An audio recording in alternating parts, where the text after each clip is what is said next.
Oke, kita mulai. Astaghfirullah Rabbal baraya. Astaghfirullah minal khataya.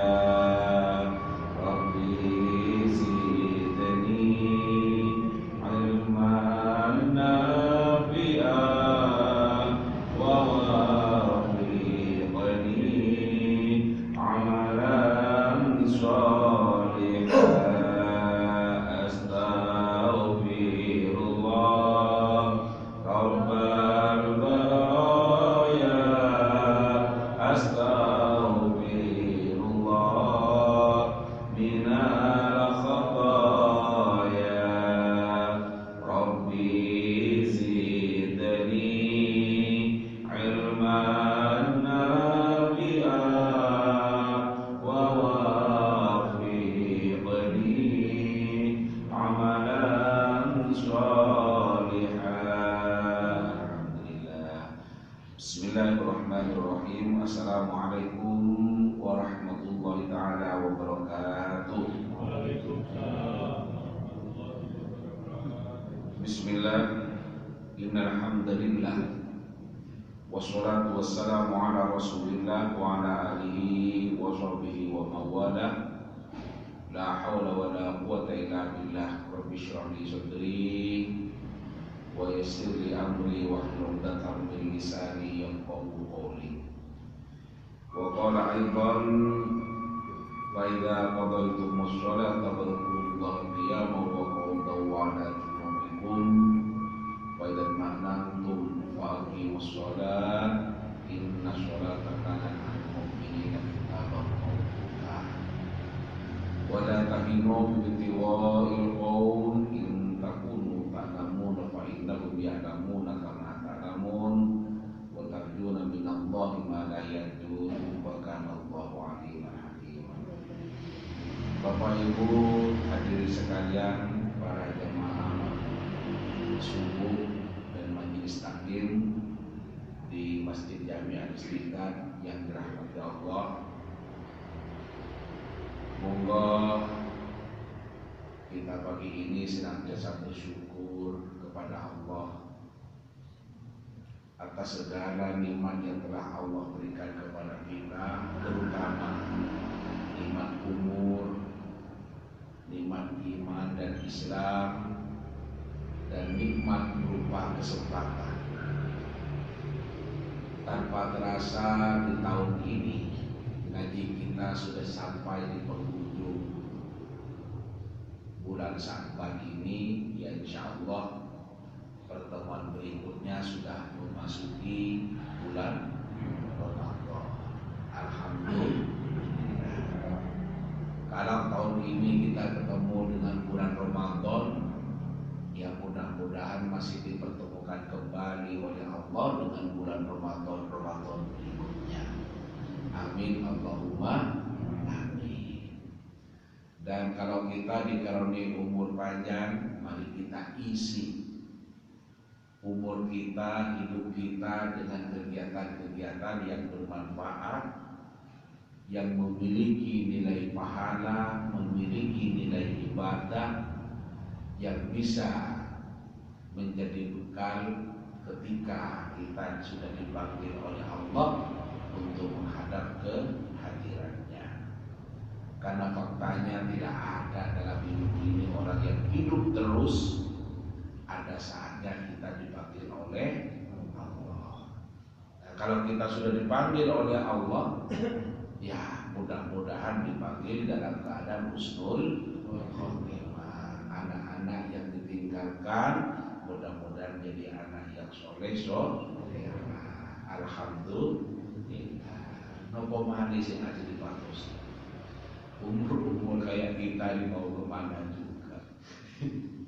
Karena pada ujung-ujungnya ditambah mumpung belum dipanggil oleh Allah, monggo mencari bekal samunya mandi. Ngerti nggih? Baik. Beberapa pertemuan kemarin kemarin kita membahas tentang hak-haknya istri dari suami. Nah, kita bab ini mulai haknya suami atas istri. Berarti apa? Kita itu diatur oleh Allah, masing-masing memiliki hak, masing-masing memiliki kewajiban. Istri memiliki hak dan kewajiban, suami juga memiliki hak dan kewajiban. Terlaksananya hak dan kewajiban ini dengan baik, inilah yang bisa menciptakan keluarga yang sakinah, mawaddah, warahmah. Dan itu menjadi cita ideal dari setiap orang yang berumah tangga, termasuk kita. Nah, karena itu maka sesungguhnya materi ini tidak hanya untuk bagi orang tua, juga bagi orang-orang muda. Gitu. Oke, monggo kita lalui, mungkin kita mulai. Bismillahirrahmanirrahim. Babu haqqiz zauji 'alal mar'ati. Bab hak suami atas istri. Mar'ah ini makna asalnya perempuan. Perempuan itu maksudnya istri. Karena memang dalam Islam ya suami lawannya adalah istri. Istri lawannya adalah suami. Lawannya maksud saya bukan musuhnya, partnernya. Sparring. Sekarang ini zaman sudah mulai gendeng. Nopo kok sedang gitu. Suami lawannya suami. Jadi kan bayangkan, ikulah terus pendungan layo nopo. Bukan pantas. Kalau dalam Islam ya suami itu partnernya istri, istri itu partnernya suami. Sekarang ini manusia sudah mulai gendeng, perempuan menikah sesama jenis, yakni sama perempuannya, laki-laki menikah sama-sama lakinya, atau yang populer dengan istilah LGBT.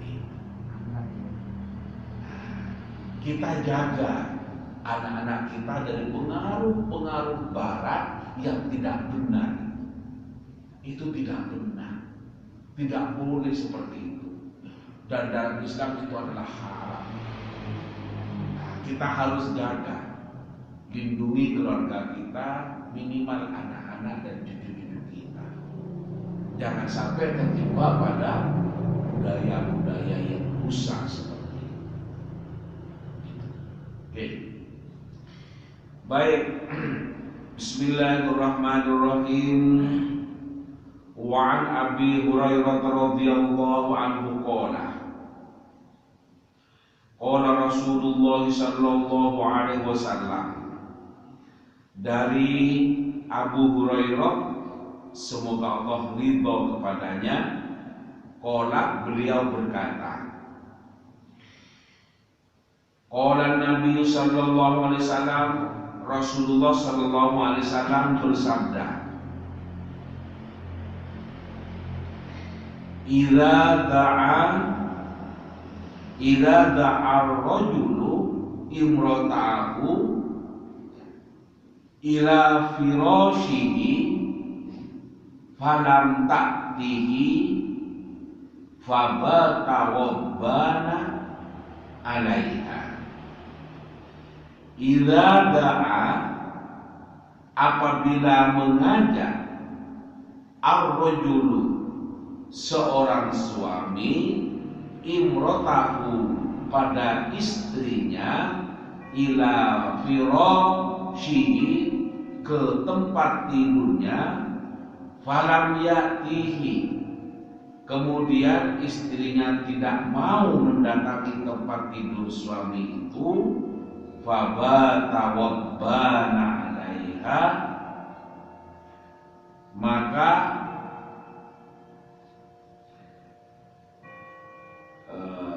fabata wabbana 'alaiha, sehingga suaminya itu menjadi marah 'alaiha, kepada istrinya, la'anat hal malaikatu hatta tusbiha, maka para malaikat akan melaknat kepada istri tersebut hatta tusbiha, sampai pagi. Saya memberikan kesimpulan global, makna global maksud saya bahwa idza da'a ar-rajulu ra'atahu ila firashihi falam taqihi fabata ghadbana 'alaiha la'anat hal malaikatu hatta tusbih.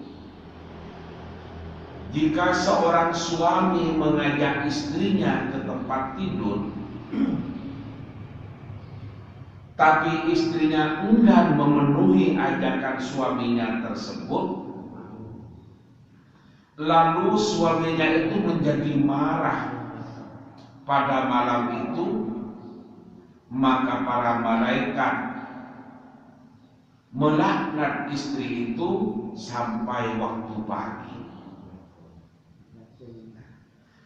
Hadis ini adalah menjelaskan tentang satu, bahwa seorang istri itu adalah harus tunduk kepada suami. Salah satunya adalah memenuhi ajakannya, termasuk ajakan dalam hadis ini adalah ajakan dalam memenuhi nafkah batin.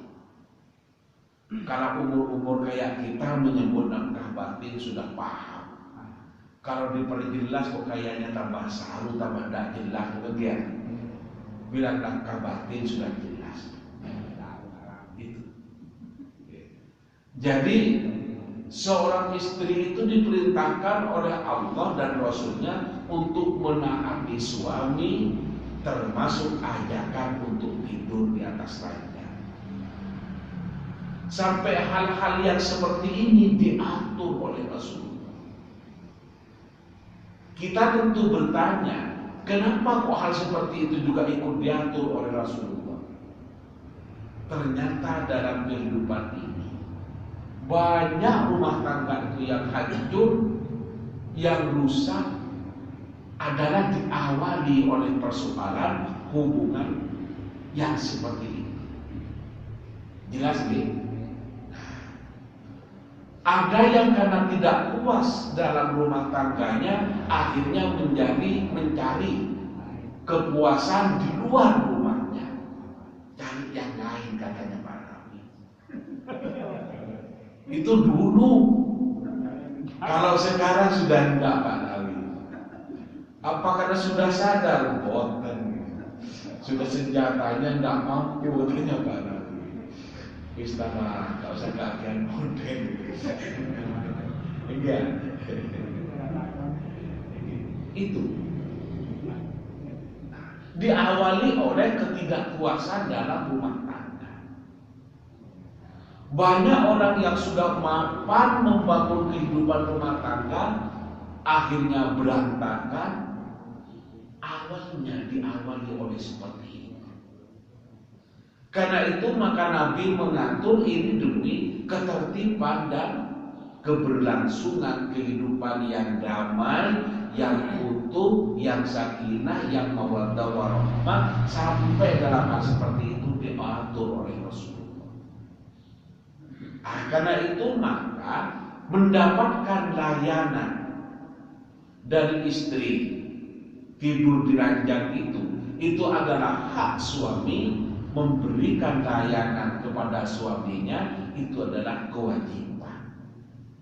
Karena ini merupakan kewajiban, kalau tidak melaksanakan dosa. Itu.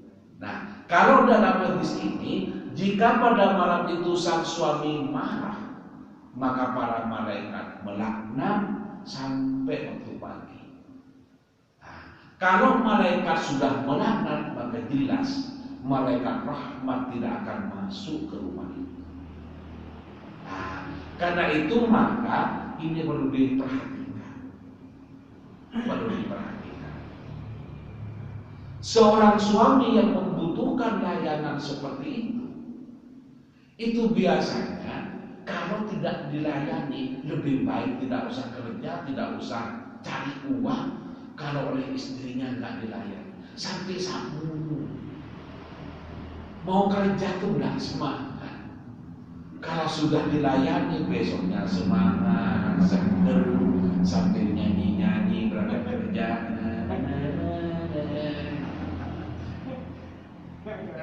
Kok ngoten, jadi ngoten. Profesor Quraisy Shihab itu orang ahli. Dia adalah ahli tafsir, ahli. Waktu ngajar itu sekarang kan sudah pensiun. Waktu memberi kuliah, dia mengatakan kepada mahasiswa pasca sarjana, teman-teman dosen yang S2, S3 di sana. Zaman dulu itu Pak, S2, S3 nggak ada di daerah, adanya hanya di Jakarta. Jadi uji coba pertamanya itu buka pasca sarjana, ya di IAIN Jakarta itu. Terus buka di IAIN Jogja, terus sekarang kemana-mana yang negeri ada pasca sarjana, bahkan di swasta pun sudah banyak sekarang. Nah, dulu kalau mau ke pasca sarjana atau studi lanjut katanya orang dulu, ya ke Jakarta. Nah, orang-orang Jakarta, orang-orang yang dari daerah dia kuliahnya di sana. Karena di daerahnya sendiri nggak ada pasca sarjana. Nah, Profesor Quraisy Shihab itu bilang, kalau sudah 1 bulan laki-laki atau suami itu nggak pulang, lihat sapi itu cantik, sapi dilihat cantik, karena saking pinginnya. Nah, betapa berdosanya kalau sudah laki-laki ingin menyalurkan kepada yang halal, yang istrinya kemudian tidak dilayani, maka malaikat melaknat. Itu. Ini dari pihak suami. Apa dari pihak layanan kepada istri. Nah, suami juga harus tahu situasi, harus tahu kondisi. Kalau istrinya lagi tidak sehat, sehingga tidak siap untuk melayani, ya suami harus mengerti. Karena itu bukan tidak mau melayani, tapi karena kesehatannya lagi menurun, lagi terganggu, lagi tidak mampu, maka suami harus mengerti. Pengertian suami ini juga pahala besar. Ada kalanya istri itu tidak sehat. Yang kedua, ada kalanya juga istri itu lagi lagi kecapean. Seharian bekerja mulai dari masak, mandikan anak, mencuci pakaian suami, pakaian anak-anak, pakaiannya sendiri, bersih-bersih rumah, dan lain sebagainya, sampai kelelahan. Nah, kita tentu juga tidak bijak untuk memaksa istri untuk berkumpul dalam situasi seperti itu. Akan lebih bijak beri kesempatan istrinya untuk istirahat dulu. Setelah itu boleh sudah bertaruh, kan sudah sama-sama segernya. Silahkan sudah bertahan. Itu. Demikian juga ada istri itu tidak mau, bukan karena sakit, bukan karena sedang capek atau kelelahan, tapi karena memang larangan syar'i, yaitu sedang haid atau sedang nifas. Seorang suami harus mengerti. Kalau suami memaksakan kehendak menuruti nafsunya, padahal syariat melarang dosa. Dan ini kan istri saya, betul. Allah mengatur semuanya itu. Silakan ada waktunya untuk menyalurkan hasrat biologis, tetapi ada saat-saatnya yang dilarang oleh Allah. Manusia kalau tidak mampu menahan hawa nafsunya, maka manusia adalah tidak jauh berbeda dengan binatang. Maka dilatih ada saatnya untuk menyalurkan hawa nafsu, atau dalam hal ini nafsu biologis, ada saatnya untuk menahan. Termasuk yang kurang lebih sekitar setengah bulan lagi kita masuki ini adalah termasuk puasa di bulan Ramadan. Istri-istrinya sendiri, dan itu adalah halal, tapi tidak boleh untuk melakukan hubungan seksual pada siang hari, adalah dilatih oleh Allah selama 1 bulan itu untuk mampu menahan hawa nafsu. Nah, demikian juga tidak boleh makan padahal nasinya sendiri, ikan punyanya sendiri, dimasak dengan cara yang benar, berarti itu adalah halal. Tidak boleh untuk dikonsumsi pada siang hari karena sedang berpuasa. Dalam berpuasa itu dilatih oleh Allah agar manusia itu mampu menahan nafsunya.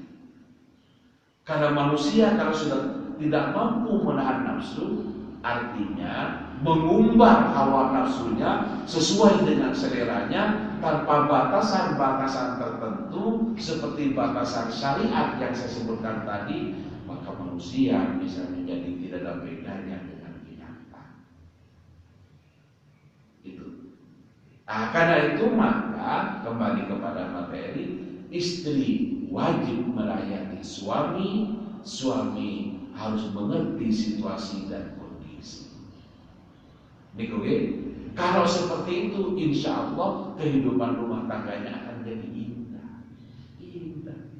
Suami siap setiap saat, istri siap setiap saat, dan dalam rumah tangga tidak bisa lepas dari itu selama sama-sama normal. Gitu. Para hadirin para jamaah yang dirahmati Allah. Yang kedua, yang pertama tadi menunjukkan bahwa seorang istri wajib tunduk, taat dan patuh kepada suami. Sekarang yang kedua, apabila seorang istri meninggalkan tempat tidur pada malam hari itu, meninggalkan tempat tidur suaminya, tidak mau kumpul, tidak mau melayani suami, maka para malaikat itu adalah melaknat. Melaknat artinya itu perbuatan salah sehingga dilaknat oleh malaikat sampai waktu pagi. Semalam itu Allah tidak ridho kepada istri yang tidak mau melayani suaminya, padahal tidak ada alasan-alasan yang dibenarkan oleh syariat. Apa alasan yang dibenarkan oleh syariat sehingga harus menolak ajakan suami? Saya sebutkan tadi, seperti ketika haid, ketika nifas, dan ketika kelelahan. Karena kalau kelelahan itu sama dengan menyiksa perempuan, menyiksa perempuan itu adalah dosa. Istri itu adalah makhluk Allah yang harus kita muliakan dan harus kita hormati. Memuliakan istri, suami akan menjadi mulia. Menghormati istri, suami juga akan menjadi terhormat. Istri juga seperti itu, harus memuliakan suami, menghormati suami. Salah satu memenuhi ajakan layanannya. Yang kedua adalah tidak menceritakan jelek-jelek suami. Bojoku lho Mbak, kok isa iku semari. Terus sumber si cimbuk, iku apa Mbak? Jaruk nangis.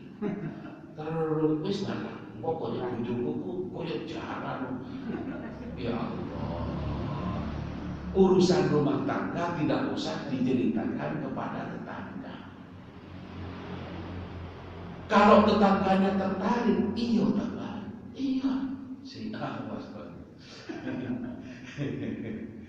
nanti diambil alih oleh tetangganya, karena ternyata dia nggak hebat. Kalau tidak cocok, hanya disukai oleh tetangga. Karena itu tidak sepatutnya untuk menceritakan apa yang tidak cocok dari suami diceritakan kepada orang lain. Tidak perlu. Orang kalau itu tidak senang hanya nyoraki, kalau senang juga mungkin hanya akan melahirkan iri. Karena itu maka diatur. Karena memang laki-laki itu beda-beda. Ada yang semangat begitunya seminggu sekali, ada yang sebulan sekali, ada yang setiap 2 hari, ada yang seminggu 3 kali. Kalau seminggu 3 kali, 2 kali untuk orang muda mungkin standar. Kalau sudah umur 70, tidur bersama aja katanya sudah senang. Kalau saya kan belum 70, jadi tidak cukup hanya tidur bersama. Harus bangun bersama. Kalau tidur tok, yang tidur ya tani. Bangun bersama. Memang diciptakan oleh Allah seperti itu. Zuyyina lin-nasi hubbus syahwat. Zuyyina dihiasi, manusia itu dihiasi dengan syahwat oleh Allah. Katanya nyanyian zaman-zamannya Pak Lawi itu gimana? Dulu tuh kan ada lagunya. Semua gimana itu? Perasaan insan sama. Kata dia, ingin cinta dan ingin dicinta. Gitu. Janganlah engkau ingkari segala yang Tuhan beri. Apa kalau ibu-ibu apa itu lagu-lagu memang angkatannya Pak Lawi. Jadi jangan diingkari. Karunia nafsu syahwat itu memang karunia dari Allah. Jangan diingkari. Tetapi saya sebut tadi tahu situasi dan kondisi. Kalau istri lagi kelelahan, terlalu banyak beban kerja, maka suami harus mengerti. Kalau suami memiliki semangat seperti itu, ya jangan dilelahkan. Bisa mengangkat pembantu, bayar pembantu agar istrinya tidak terlalu berlebihan. Para hadirin, Nabi mengatur sampai sedemikian rupa dalam urusan berumah tangga, betapa rumah tangga itu menjadi penting karena itu adalah tonggak kehidupan bangsa. Kalau dalam rumah tangga itu baik, maka akan mampu menciptakan anak-anak yang baik, melahirkan generasi yang baik karena rumah tangganya tenang, damai, atau dalam bahasa Al-Quran sakinah. Sakinah itu kan damai, tentram, tenang, kan itu. Enggak pulang-pulang kepada istrinya tetangga, enggak pulang-pulang pada istrinya orang lain. Itu diatur.